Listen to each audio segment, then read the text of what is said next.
Story teller channel पर आपका स्वागत है। अगर स्टोरी पसंद आए तो चैनल को सब्सक्राइब करना, लाइक करना। धन्यवाद। एक गांव में जीवन नाम का एक युवक रहता था।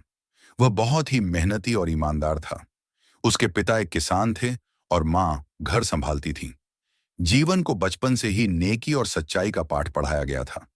उसके पिता हमेशा कहते थे, बेटा, जीवन में चाहे कितनी भी मुश्किलें आएं, नेकी और ईमानदारी का रास्ता कभी मत छोड़ना। एक दिन जीवन शहर गया। वहां उसने देखा कि लोग बहुत तेजी से भाग रहे हैं, लेकिन किसी को किसी की परवाह नहीं है। वह थोड़ा हैरान हुआ, लेकिन अपने काम में लग गया। शाम को जब वह वापस गांव लौट रहा था, तो रास्ते में उसने एक बूढ़े आदमी को देखा जो सड़क के किनारे बैठा था और उसके पैर में चोट लगी हुई थी। जीवन ने तुरंत उसकी मदद की और उसे अस्पताल ले गया। डॉक्टर ने उसका इलाज किया और बूढ़े आदमी को ठीक कर दिया। बूढ़े आदमी ने जीवन को धन्यवाद दिया और कहा, बेटा, तुमने आज मेरी जान बचाई। मैं तुम्हारी इस नेकी को कभी नहीं भूलूंगा। जीवन ने मुस्कुराते हुए कहा, चाचा, यह तो मेरा फर्ज था। मेरे पिता ने मुझे सिखाया है कि नेकी करना हमारा धर्म है। कुछ दिनों बाद जीवन के गांव में एक बड़ा मेला लगा। सभी लोग मेले में जा रहे थे। जीवन भी अपने दोस्तों के साथ मेले में गया। वहां उसने देखा कि एक छोटा बच्चा रो रहा है और अपनी मां को ढूंढ रहा है।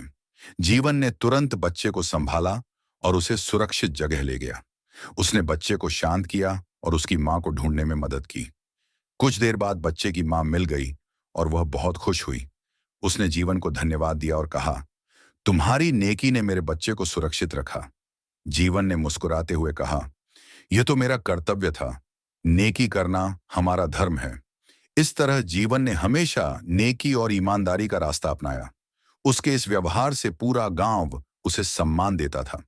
जीवन ने सिखाया कि चाहे जीवन में कितनी भी मुश्किलें आएं, नेकी और ईमानदारी का रास्ता कभी नहीं छोड़ना चाहिए, क्योंकि नेकी करने से न केवल दूसरों का भला होता है, बल्कि हमारे अपने जीवन में भी सुख और शांति आती है। सीख: नेकी और ईमानदारी का रास्ता हमेशा सही होता है। चाहे कितनी भी मुश्किलें आएं, इस रास्ते पर चलने से हमें सच्ची खुशी और संतुष्टि मिलती है।